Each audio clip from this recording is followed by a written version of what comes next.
Hello, I'm Severn Suzuki, speaking for ECHO, the Environmental Children's Organization. We're a group of 12 and 13-year-olds trying to make a difference. Vanessa Seti, Morgan Geisler, Michelle Quigg, and me. We've raised all the money to come here ourselves, to come 5,000 miles to tell you adults you must change your ways. I am afraid to go out in the sun now because of the holes in our ozone. I'm afraid to breathe the air because I don't know what chemicals are in it. I used to go fishing in Vancouver, my home, with my dad, until just a few years ago we found the fish full of cancers. And now we hear of animals and plants going extinct, every day vanishing forever. In my life, I have dreamt of seeing the great herds of wild animals, jungles and rainforests full of birds and butterflies, but now I wonder if they will even exist for my children to see. Did you have to worry of these things when you were my age? All this is happening before our eyes, and yet we act as if we have all the time we want and all the solutions. I'm only a child, and I don't have all the solutions. But I want you to realize, neither do you. You don't know how to fix the holes in our ozone layer. You don't know how to bring the salmon back up a dead stream. You don't know how to bring back an animal now extinct.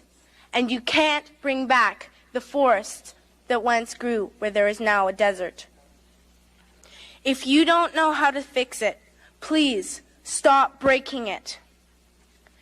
Here, you may be delegates of your government, business people, organizers, reporters, or politicians, but really, your mothers and fathers, sisters and brothers, aunts and uncles, and all of you are someone's child. I'm only a child, yet I know we are all part of a family, 5 billion strong, in fact, 30 million species strong.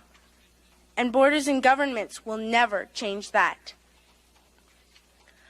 I'm only a child, yet I know we are all in this together and should act as one single world towards one single goal. In my anger, I am not blind, and in my fear, I am not afraid of telling the world how I feel.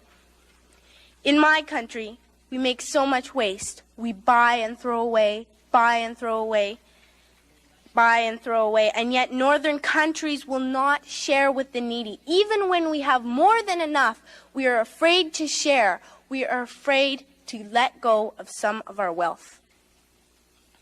In Canada, we live the privileged life, with plenty of food, water, and shelter.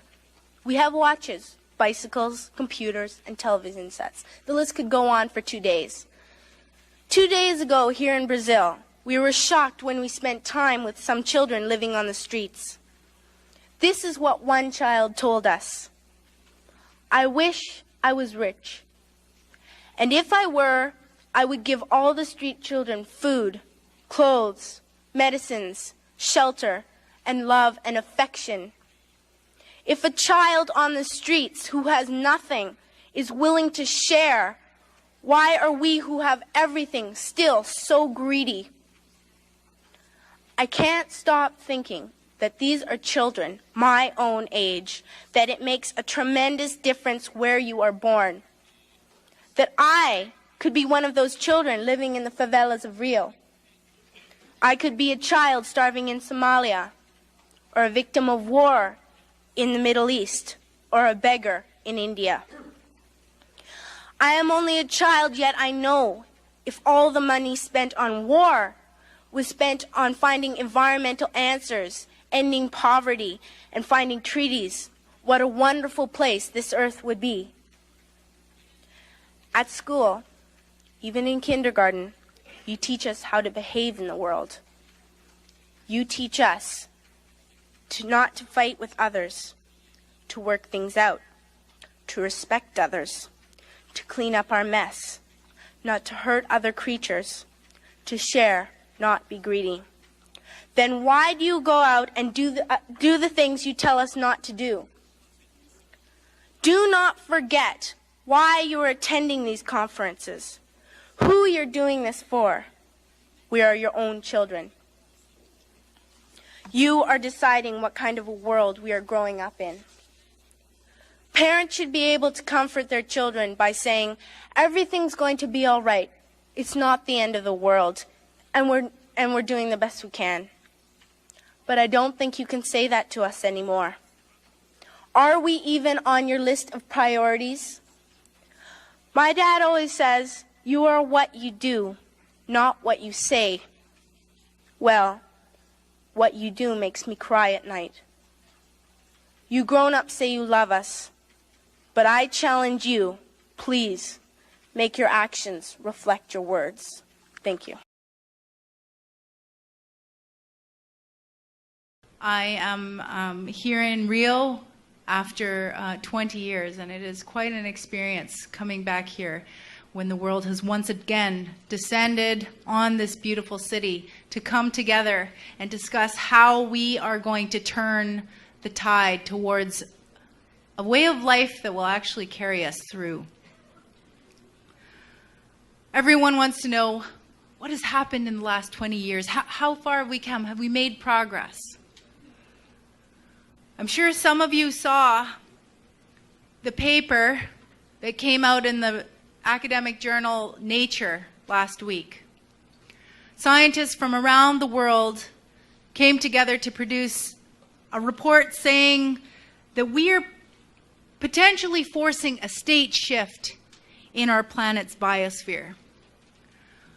We are putting such pressure on the Earth's atmosphere, the Earth's oceans, the soils, the biological systems that keep us alive every day. We are putting such pressure that we may be forcing the natural balance to a tipping point, like the one that our planet saw 12,000 years ago with the end of the last ice age. But this time, the transition will be human-caused. We have become a geological force.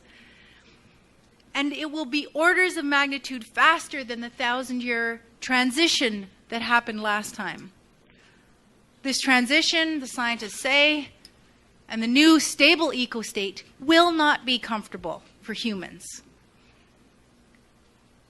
20 years after Rio, we have not even come close to achieving the sustainable transition that we knew we needed back then. Of a massive paradigm shift. If we are to make it, if the human race is to carry forward into the future with dignity. Today it's 2012. I'm a veteran environmentalist at age 32. I've committed my last 20 years to trying to influence societal transformation to a way of life that will actually support intergenerational justice. And intergenerational justice is what we are really talking about when we talk about sustainable development. Stopping the intergenerational crimes that we are perpetrating towards current and future human beings who will have to deal with climate change and deal with these legacies. I've done a lot of things in 20 years. I've grown up a lot. But those 6 minutes speaking to the UN 20 years ago, 2 decades ago, remains the most powerful thing I have ever done, the most strongest thing I have done in my life to affect people.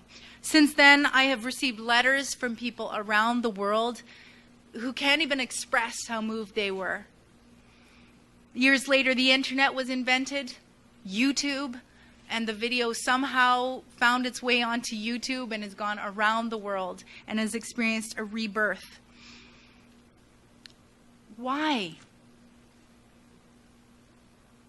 I think that this phenomenon shows that the world is hungry for this message, that we are desperate to hear someone speak the truth, speak this message, we need someone to cut through all of the rationalization that we have built up for the destruction of our planet. And no one can do this better than those with everything at stake, which is our youth. Were any of you moved by that video you saw? Can you raise your hand, please, if you were moved? That video gave me goosebumps. That video is the voice of youth. That video and this young woman sitting here, they are telling the truth. And everybody in this room and everybody tomorrow listening to her will know it. The second reason that people are still talking about a speech a 12-year-old made to delegates 20 years ago is because of the most powerful tool belonging to the human race. This most powerful tool that we have is the power of intergenerational love. As we look back on our progress since the Earth Summit in 1992, it would be easy, it would be too easy to be discouraged. But a generation has nearly passed, and today I am a mother of little boys, aged 2 and 4 months, and I will do everything in my power to ensure that they have the opportunities and the just life that I had when I was growing up. And I believe that everyone here in this room, I believe that the 50,000 people that are here in Rio for the Earth Summit in 2012, I believe all of us will do everything we can to ensure that our children have every opportunity in their lives. This I choose to believe. And because I choose to believe this, I am optimistic for the future. We are at a turning point. We are gathered here today. We've done this amazing project. We are listening to our young people. And I believe we are going to change for the better. Thank you very much.